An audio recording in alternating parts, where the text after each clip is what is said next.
नमस्कार। यथार्थ history YouTube channel में आपका स्वागत है। मौर्य वंश को अपन स्टार्ट किया है तो इतिहास जानने के स्रोतों की अपन चर्चा कर चुके हैं। उसमें प्राचीन साहित्यिक स्रोतों में ब्राह्मण साहित्यिक स्रोत, जैन बौद्ध साहित्यिक स्रोत, विदेशी साहित्यिक स्रोत और पुरातात्विक साहित्यिक स्रोतों की अपन चर्चा की, जिनसे हमें मौर्य वंश की जानकारी मिलती है। आगे अपन चर्चा करते हैं जो इसका पहला जो शासक है उसका नाम है चंद्रगुप्त। इस वंश का जो प्रथम शासक है वो कौन है? चंद्रगुप्त मौर्य। अब देखिए, ये चंद्रगुप्त मौर्य एक व्यक्ति था।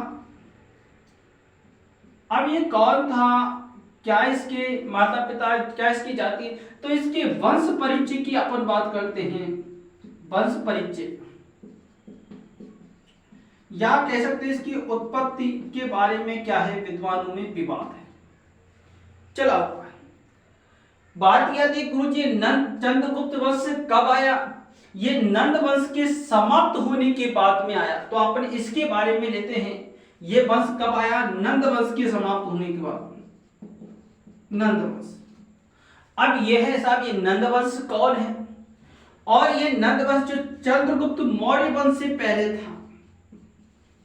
इस नंद वंश के नवे नंद शासक घनानंद को परास्त करके चंद्रगुप्त मौर्य ने मौर्य वंश की स्थापना की थी। तो अपन ये सारी जानकारी इस वीडियो में देखेंगे। तो अपन समय को देखते हुए आगे देखते हैं। पॉइंट है अपना चंद्रगुप्त मौर्य।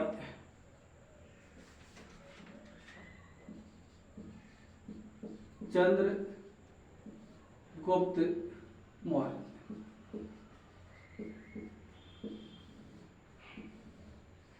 चंद्रगुप्त मौर्य की बात करते हैं तो मैंने आपको बताया मौर्य वंश का जो समय मैंने आप सभी को बताया था वो 322 ईसा पूर्व से लेकर के 184 ईसा पूर्व तक।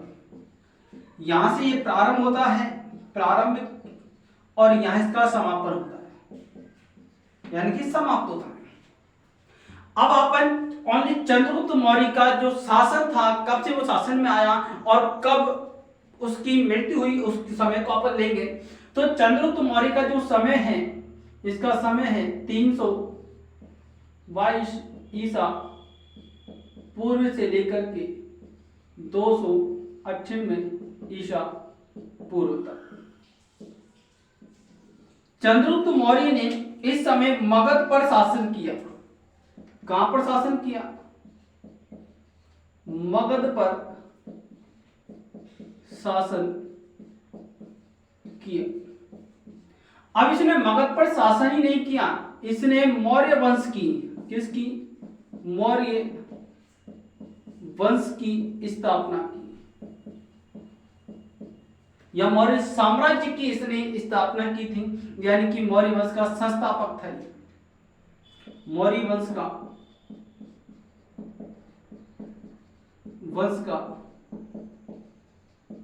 संस्थापक, या आप कह सकते हो प्रथम पुरुष, प्रथम शासक, प्रथम शासक। ठीक है, कौन था? चंद्रगुप्त मौर्य। बाकी की जानकारी आप पर आगे लेंगे मौर्य वंश के बारे में। अब देखिए, ये हो गया मौर्य वंश। मौर्य वंश की उत्पत्ति कब होती है तो अपन बात करेंगे नंद वंश के पतन के बाद। मगध पर मौर्य वंश की स्थापना होती है और नंद वंश का जो अंतिम शासक था वो कौन था? घनानंद, अंतिम शासक।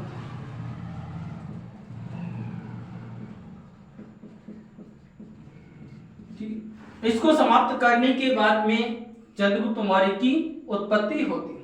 आगे अपन बात करते हैं चंद्रगुप्त मौर्य के वंश परिचय के बारे में। किसकी बात करेंगे?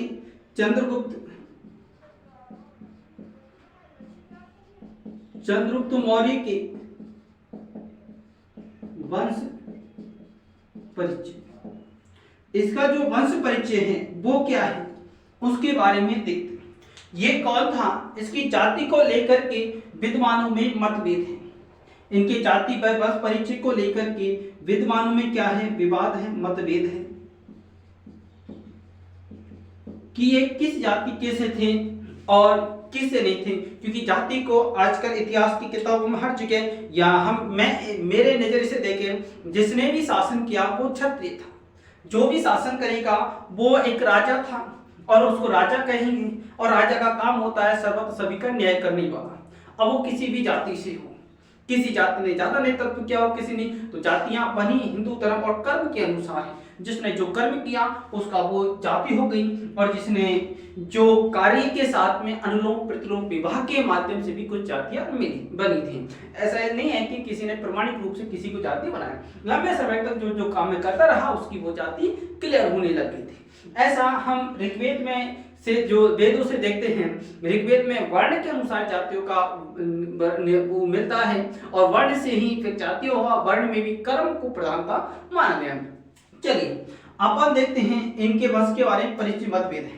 अब देखते हैं इनके वंश की जो जानकारी के लिए हमें मिलते हैं, उसमें जो हम अपन लेते हैं नंबर 1 ब्राह्मण साहित्य। चंद्रगुप्त को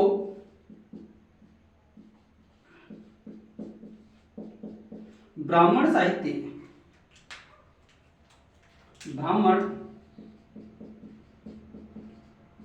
साहित्य सूत्र बताते हैं। ब्राह्मण साहित्य से क्या बताते हैं? सूत्र बताते हैं। दूसरा अपन देखते हैं जैन व बौद्ध साहित्य ग्रंथ, इनको क्या बताते हैं?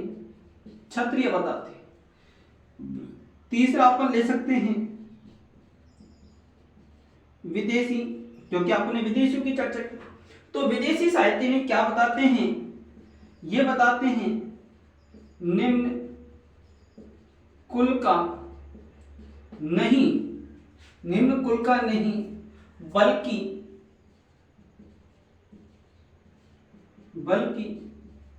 निम्न परिस्थितियों में जन्म हुआ, निम्न परिस्थितियों में जन्म हुआ।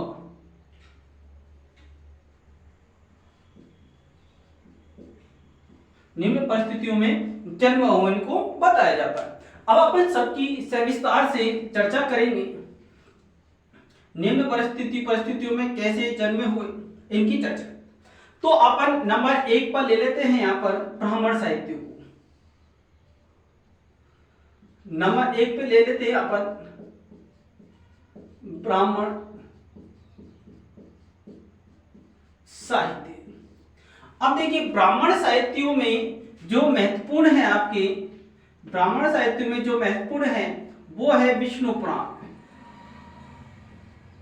विष्णु पुराण। अब विष्णु पुराण क्या कहता है? हमारे उपनिषद वेद हैं, उनमें पुराण है 18, और उसमें जो विष्णु पुराण है वो कहता है, विष्णु पुराण क्या कहता है? वो कहता है शिशु नाग वंश के बाद शूद्र योनि के राजा, योनि के राजा शासन करेंगे। ऐसा विष्णु पुराण कहता है। क्या कह रहा है विष्णु पुराण? कि शिशुनाग वंश के बाद शूद्र योनि के राजा शासन करेंगे। तो शिशुनाग के बाद में जो भी शासक हैं वो ये पहले से क्लियर कर रहे हैं कि उसके बाद के जो राजा हैं वो शूद्र हैं, है ना। तो इस हिसाब से चंद्रगुप्त मौर्य को विष्णु पुराण के अनुसार विद्वान उन्हें शूद्र सिद्ध करते हैं। आगे अपन चर्चा करते हैं, दूसरा पॉइंट लेते हैं जो विष्णु पुराण है, जिसकी अपन चर्चा कर रहे हैं, विष्णु पुराण। इस विष्णु पुराण का एक टीकाकार है, टीका, अच्छा सही, टीकाकार है इसका, और इस टीकाकार का नाम है श्रीधर स्वामी। श्रीधर स्वामी। विष्णु पुराण का टीकाकार कौन है? श्रीधर स्वामी। वो क्या कहता है, वो कहता है कि नंद वंश के श्रीधर स्वामी ने इसे नंद वंश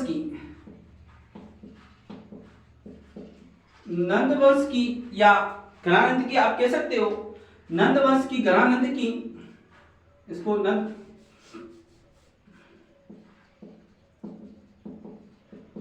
वंश के शासक की, है ना, की पत्नी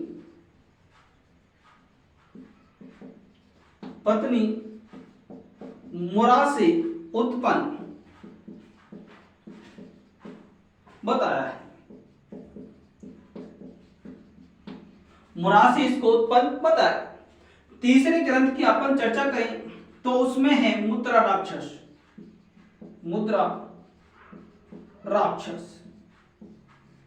मुद्रा राक्षस में की अपन बात करते हैं। मुद्रा राक्षस में इनको वृषल बताया गया है।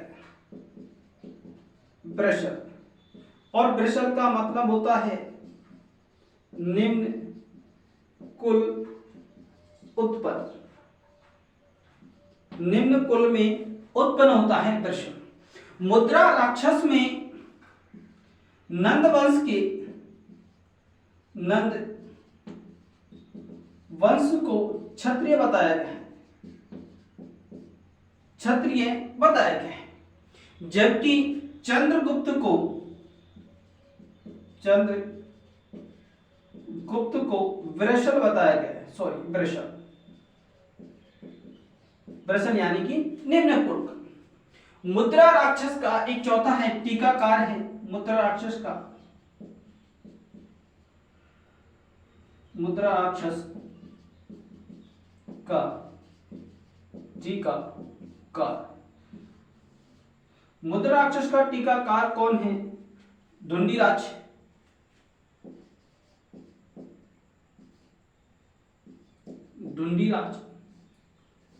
इसने इसकी व्याख्या की और ढुंढीराज ने बताया है कि जो नंद वंश है, मैं ऊपर लिख देता हूं, ढुंढीराज ने बताया जो नंद वंश है ये क्या है? क्षत्रिय है। और इस क्षत्रिय नंद वंश में एक शासक था सर्वार्थ सिद्धि।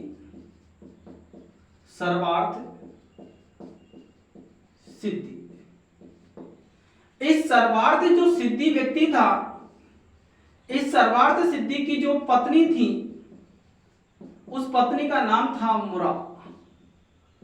क्या नाम था? मुरा। और मुरा की जो संतान है वो कौन है? चंद्रगुप्त है। ऐसा कौन? ढुंढीराज बताता है मुद्रा राक्षस की टीका से। मुरा कौन थी? मुरा शूद्र थी। मुरा कौन थी? मुरा शूद्र थी। तो देखिए, पिता कौन था? सर्वार्थ सिद्धि क्षत्रिय था। माता कौन थी? मुरा थी, क्योंकि शूद्र माता से उत्पन्न हुआ। और ये चंद्रगुप्त था, है ना, जिसने मगध पर शासन किया। तो मतलब क्षत्रिय ये था। तो इसलिए प्राणों ने हो सकता है उनको निम्न कुल का उत्पन्न बताया गया हो, लेकिन इस तरह हम देखते हैं जैन बौद्ध ग्रंथ इन्हें क्षत्रिय बताते हैं। इस तरह की जानकारी हमें यहां से मिलती है। आगे अपन कुछ और ग्रंथ ले सकते हैं। मुद्रा राक्षस के बाद में आप चौथा पांचवा ले सकते हो आप कथा सरित सागर।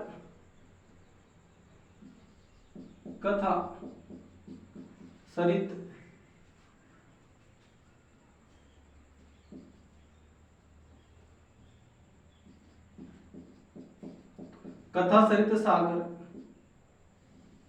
और व्रत कथा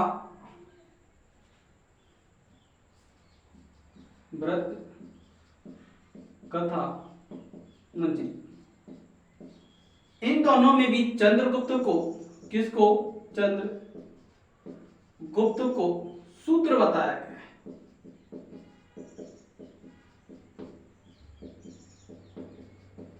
क्या बताया गया है? चंद्रगुप्त को सूत्र बताया गया। आगे थोड़ी सी चर्चा और कर लेते हैं अपन। ये तो हो गया। अब बौद्ध, जैन और बौद्ध धर्म की चर्चा करते हैं।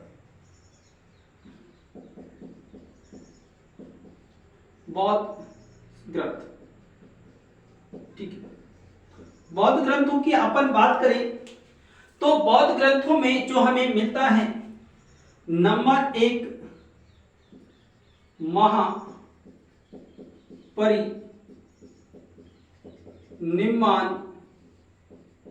सूत्र। महापरिनिर्वाण सूत्र ये बौद्धों का सबसे प्राचीन ग्रंथ है। महापरिनिर्वाण सूत्र बौद्धों का सबसे प्राचीन ग्रंथ है। इसकी जो भाषा है पाली है, भाषा पाली है। इस ग्रंथ की भाषा पाली है। इसमें चंद्रगुप्त को क्षत्रिय कहा गया है। क्या बताया गया है? क्षत्रिय बताया गया। इसके बाद में कुछ और ग्रंथ हैं। महापरिनिर्वाण के बाद में आप दिव्यावदान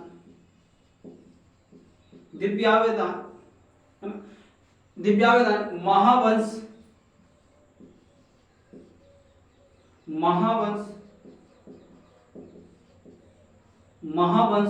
महाबोधि वंश,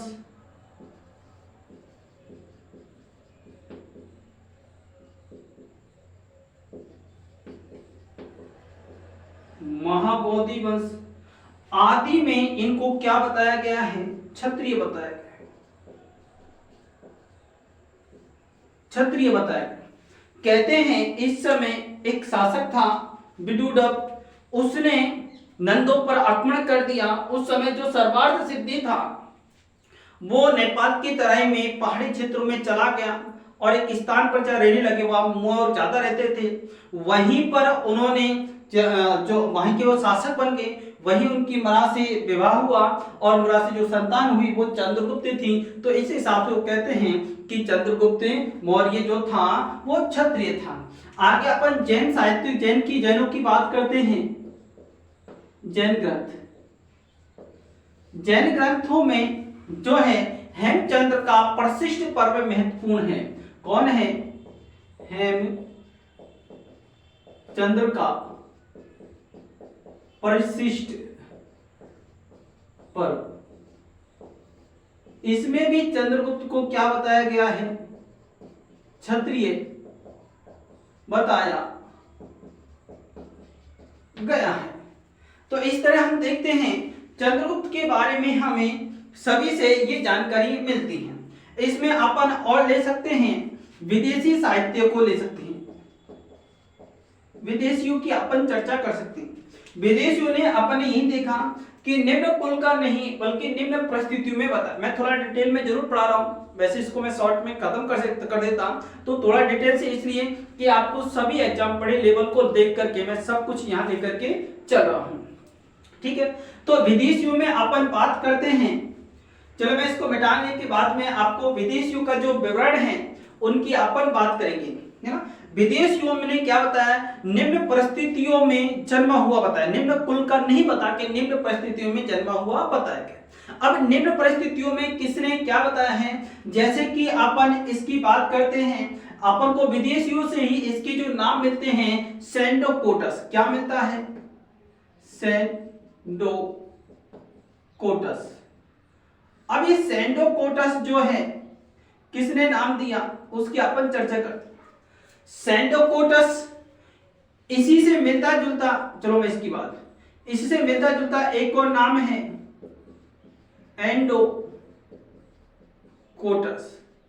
ये नाम किन्होंने दिया? चंद्रगुप्त का विदेशियों ने। विलियम्स जोन्स ने सबसे पहले 1793 में एंडोकोटस की चंद्रगुप्त से पहचान की थी। एक और नाम इसमें मिलता है सेंडोकोटस।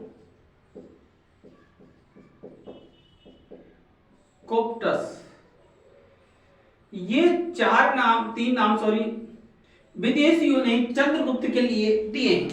देने वाले व्यक्ति अलग अलग हैं। जैसे कि सेंडोकोटस नाम किसने दिया? फिलार्कस ने। किसने दिया?